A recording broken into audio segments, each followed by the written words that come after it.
The Final Problem by Sir Arthur Conan Doyle. It is with a heavy heart that I take up my pen to write these, the last words in which I shall ever record the singular gifts by which my friend Mr. Sherlock Holmes was distinguished. In an incoherent and, as I deeply feel, an entirely inadequate fashion, I have endeavored to give some account of my strange experiences in this company from the chance which first brought us together at the period of the study in scarlet up to the time of his interference in the matter of the naval treaty, and interference which had the unquestionable effect of preventing a series of international complication.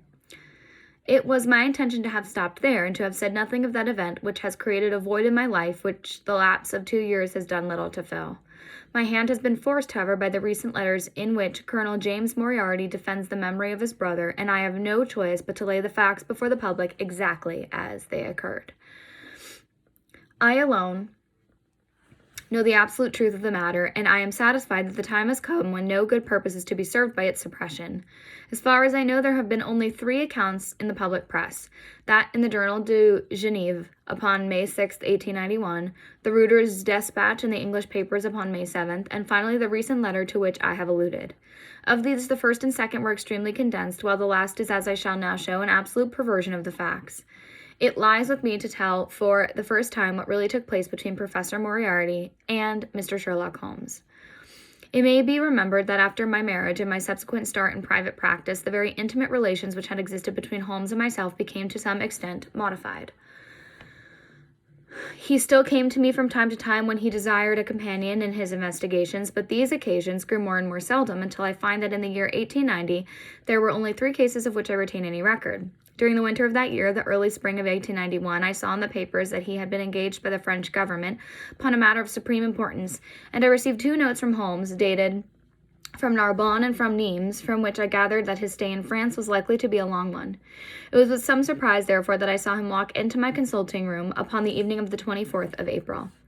It struck me that he was looking even paler and thinner than usual. Yes, I have been using myself up rather too freely, he remarked, in answer to my look rather than to my words. I have been a little pressed of late. Have you any objection to my closing your shutters? The only light in the room came from the lamp upon the table at which I had been reading. Holmes edged his way round the wall, and flinging the shutters together, he bolted them securely. You are afraid of something, I asked. Well, I am. Of what? Of air guns. My dear Holmes, what do you mean? I don't think you know me well enough, Watson, to understand that I am by no means a nervous man. At the same time, it is stupidity rather than courage to refuse to recognize danger when it is close upon you. Might I trouble you for a match? He drew in the smoke of his cigarette as if soothing influence was grateful to him. I must apologize for calling so late, said he, and I must further beg you to be so unconventional as to allow me to leave your house presently by scrambling over your back garden wall. But what does it all mean? I asked. He held out his hand, and I saw in the light of the lamp the 2 of his knuckles were busted and bleeding. It's not an airy nothing, you see, said he, smiling. On the contrary, it is solid enough for a man to break his hand over. Is Mrs. Watson in? She is away upon a visit. Indeed, you are alone. Quite. Then it makes it easier for me to propose that you should come away with me for a week on to the continent. Where? Oh, anywhere. It's all the same to me. There was something very strange in all this. It was not Holmes' nature to take an aimless holiday, and something about his pale, worn face told me that his nerves were at their highest tension. He saw the question in my eyes, and putting his fingertips together and elbows upon his knees, he explained the situation. You have probably never heard of Professor Moriarty, said he. Never. Aye, there is the genius and the wonder of the thing, he cried.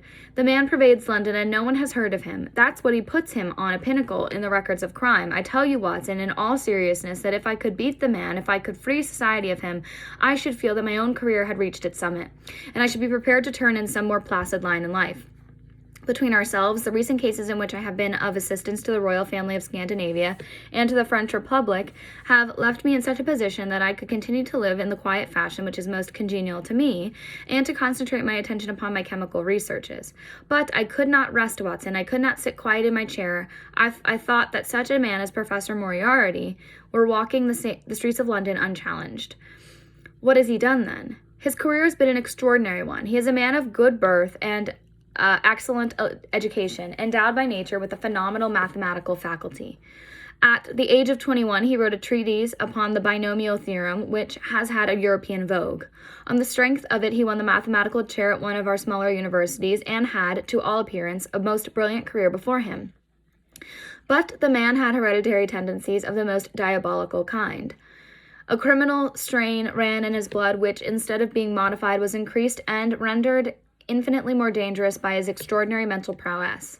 Dark rumors gathered around him in the university town, and eventually he was compelled to resign his chair and to come down to London, where he set up as an army coach.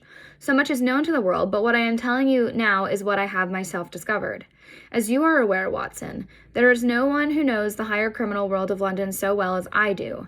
For years past, I have continually been conscious of some power behind the malefactor, some deep organizing power which forever stands in the way of the law, and throws its shield over the wrongdoer. Again and again, in cases, robberies, murders, I have felt the presence of this force, and I have deduced its action in many of those undiscovered crimes in which I have personally not consulted. For years I have endeavored to break through the veil which shrouded it, and at last the time came when I seized my thread and followed it until it led me, after 1,000 cunning windings, to ex-Professor Moriarty of mathematical celebrity. He is the Napoleon of crime, Watson. He is the organizer of half that is evil and nearly all that is undetected in this great city. He is a genius, a philosopher, an abstract thinker. He has a brain of the first order. He sits motionless like a spider in the center of its web, but the web has 1,000 radiations, and he knows well every quiver of each of them. He does little himself, he only plans, but his agents are numerous and splendidly organized. Is there a crime to be done, a paper to be abstracted, we will say a house to be rifled, a man to be removed? The word is passed to the professor, the matter is organized and carried out. The agent may be caught. In that case, money is found for his bail or his defense. But the central power which uses the agent is never caught, never so much as suspected. This was the organization which I deduced, Watson, and which I devoted my whole energy to exposing and breaking up. But the professor was fenced round with safeguards to cunningly devised that, to what I would, it seemed impossible to get evidence which could convict in a court of law.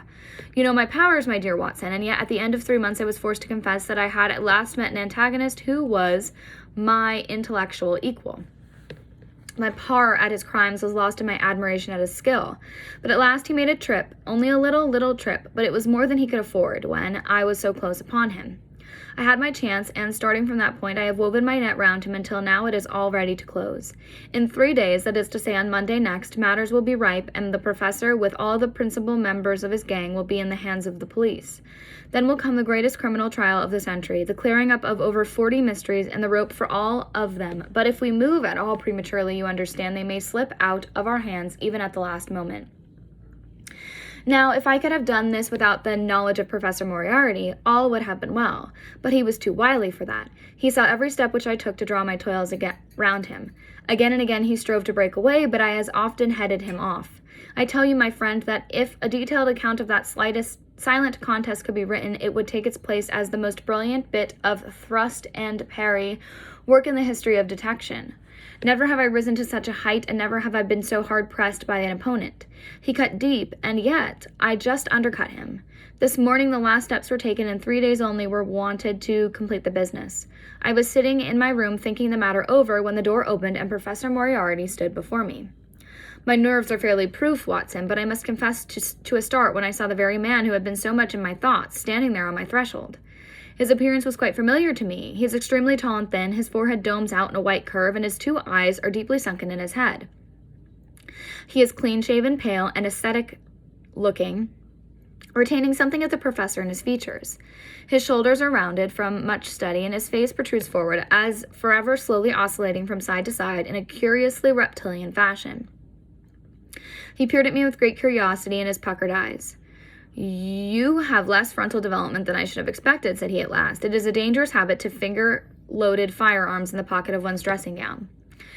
The fact is that upon his entrance I had instantly recognized the extreme personal danger in which I lay. The only conceivable escape for him lay in silencing my tongue.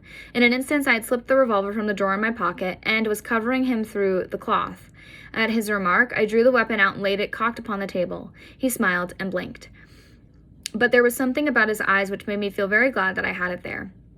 "You evidently don't know me," said he. On the contrary, I answered, I think it is fairly evident that I do. Pray take a chair. I can spare you 5 minutes if you have anything to say. All that I have to say has already crossed your mind, said he. Then possibly my answer has crossed yours, I replied. You stand fast. Absolutely. He clapped his hand into his pocket, and I raised the pistol from the table, but he merely drew out a memorandum book in which he had scribed some dates. You crossed my path on the 4th of January, said he. On the 23rd, you incommoded me. By the middle of February, I was seriously inconvenienced by you. At the end of March, I was absolutely hampered in my plans, and now at the close of April, I found myself placed in such a position, through your continual persecution, that I am in positive danger of losing my liberty. The situation is becoming an impossible one. Have you any suggestion to make? I asked. You must drop it, Mr. Holmes, said he, swaying his face about. You really must, you know. After Monday, said I. Tut, tut, said he. I am quite sure that a man of your intelligence will see that there can be but one outcome to this affair. It is necessary that you should withdraw. You have worked things in such a fashion that we have only one resource left. It has been an intellectual treat to me to see the way in which you have grappled with this affair, and I say unaffectedly that it would be a grief for me to be forced to take any extreme measure. You smile, sir, but I assure you that it really would. Danger is part of my trade, I remarked. This is not danger, said he. It is inevitable destruction. You stand in the way not merely of an individual, but of a mighty organization, the full extent of which you will, with all your cleverness, have been able to realize. You must stand clear, Mr. Holmes, or be trodden underfoot. I am afraid, said I, rising, that in the pleasure of this conversation I am neglecting business of importance which awaits me elsewhere. He rose also and looked at me in silence, shaking his head sadly. Well, well, said he at last, it seems a pity, but I have done what I could. I know every move of your game. You can do nothing before Monday. It has been a duel between you and me, Mr. Holmes. You hope to place me in the dock. I tell you that I will never stand in the dock. You hope to beat me. I tell you that you will never beat me. If you are clever enough to bring destruction upon me, rest assured that I shall do as much to you. You have paid me several compliments, Mr. Moriarty, said I. Let me pay you one in return when I say that if I were assured of the former eventuality, I would, in the interest of the public, cheerfully accept the latter. I can promise you the one, but not the other, he snarled, and so turned his rounded back upon me and went peering and blinking out of the room. That was my singular interview with Professor Moriarty. I confess that it left an unpleasant effect upon my mind. His soft, precise fashion of speech leaves a conviction of sincerity which a mere bully could not produce. Of course, you will say, why not take police precautions against him? The reason is that I am well convinced that it is from his agents the blow would fall. I have the best of proofs that it would be so. You have already been assaulted. My dear Watson, Professor Moriarty is not a man who lets the grass grow under his feet. I went out about midday to transact some business in Oxford Street. As I passed the corner which leads from Bentinck Street onto the Welbeck Street crossing, a two-horse van, furiously driven, whizzed round and was on me like a flash. I sprang for the footpath and saved myself by the fraction of a second. The van dashed round by Mary Le Bon Lane and was gone in an instant. I kept to the pavement after that, Watson, but as I walked down Vere Street, a brick came down from the blue roof of one of the houses and was shattered to fragments at my feet. I called the police and had the place examined. There were slates and bricks piled upon the roof preparatory to some repairs, and they would have me believe that the wind had toppled over one of those. Of course I knew better, but I could prove nothing. I took a cab after that and reached my brother's rooms in Pall Mall, where I spent the day. Now I have come round to you, and on my way I was attacked by a rough with a bludgeon. I knocked him down and the police have him in custody, but I can tell you with most absolute confidence that no possible connection will ever be traced between the gentleman upon whose front teeth I have barked my knuckles and the retiring mathematical coach who is, I dare say, working out problems upon a blackboard 10 miles away. You will not wonder, Watson, that my first act on entering your rooms was to close your shutters and that I have been compelled to ask your permission to leave the house by some less conspicuous exit than the front door. I had often admired my friend's courage, but I never more than now, as he sat quietly checking off a series of incidents which must have combined to make up a day of horror. You will spend the night here, I said. No, my friend, you might find me a dangerous guest. I have my plans laid, and all will be well. Matters have gone so far now that they can move without my help as necessary for a conviction. As far as the rest goes, though my presence is necessary for a conviction. It is obvious, therefore, that I cannot do better than get away for a few days which remain before the police are at liberty to act. It would be a great pleasure to me, therefore, if you could come on to the continent with me. The practice is quiet, said I, and I have an accommodating neighbor. I should be glad to come. and to start tomorrow morning, if necessary.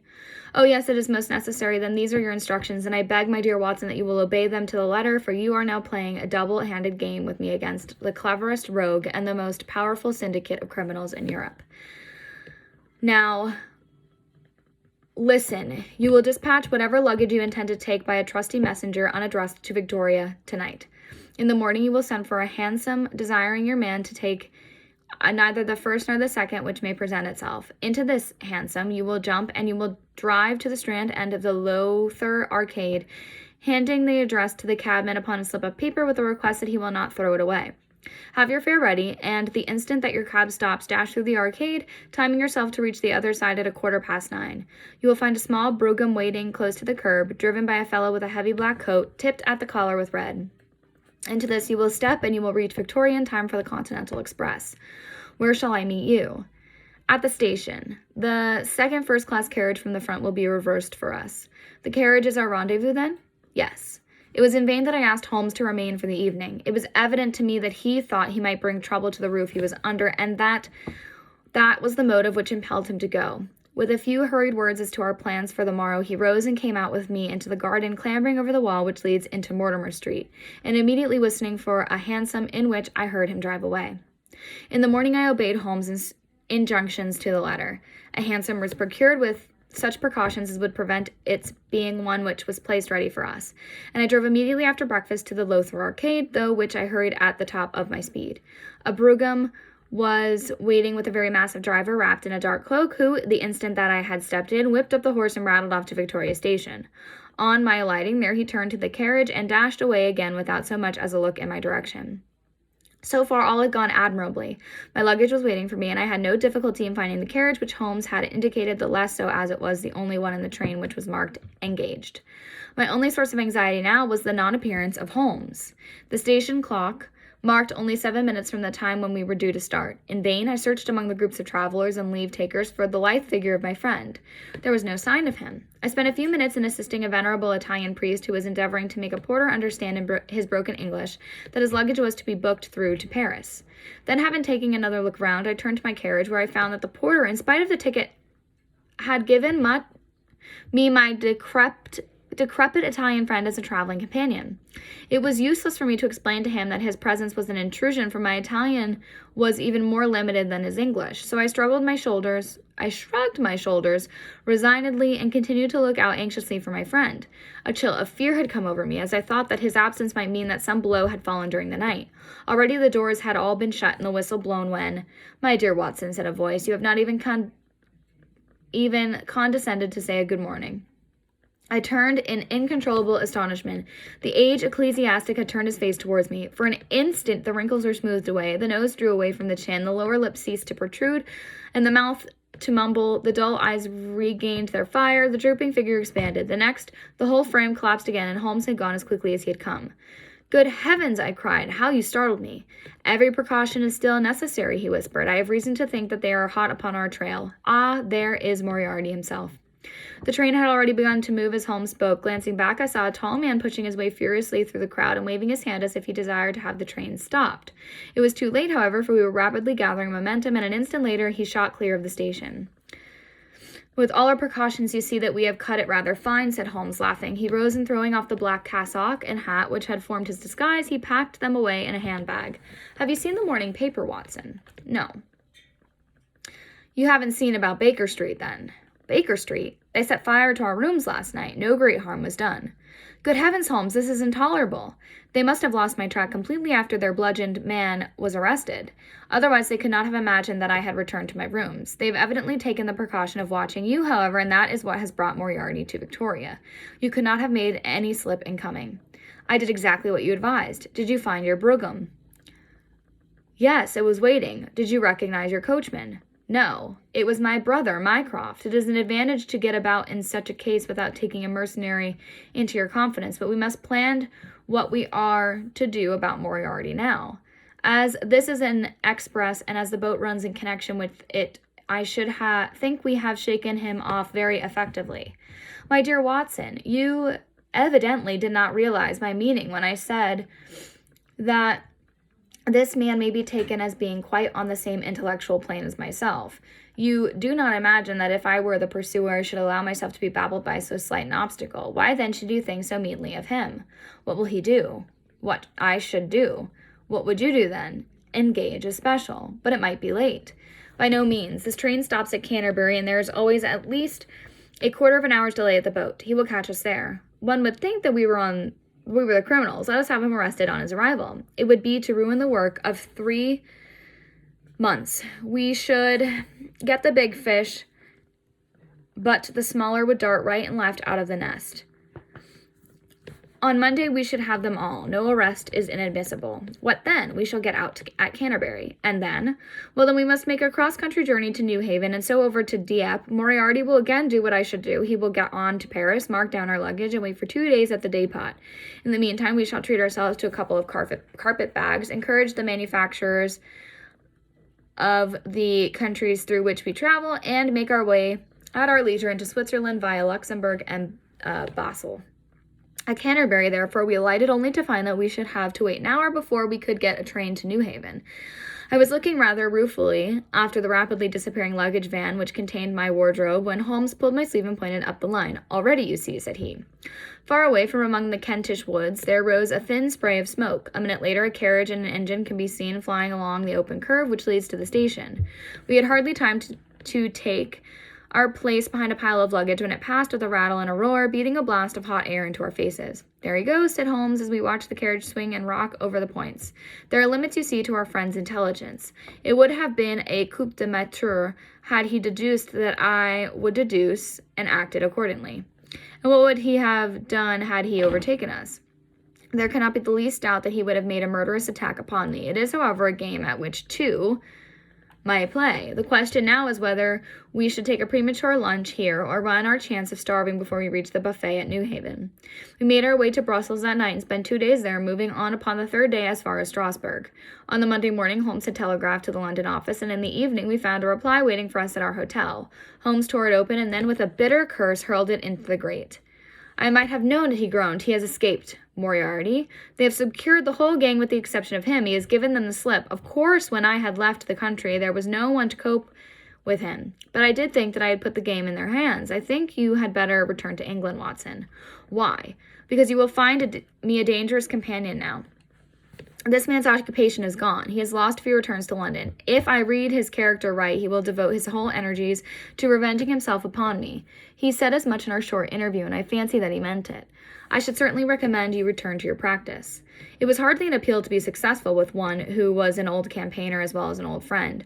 We sat in the Strasbourg salle à manger, arguing the question for half an hour, but the same night we had resumed our journey, we were all on our way to Geneva. For a charming week, we wandered up the valley of the Rhone, and then branching off at Luc, we made our way over the Gemmi Pass, still deep in snow, and so by way of Interlaken to Meiringen.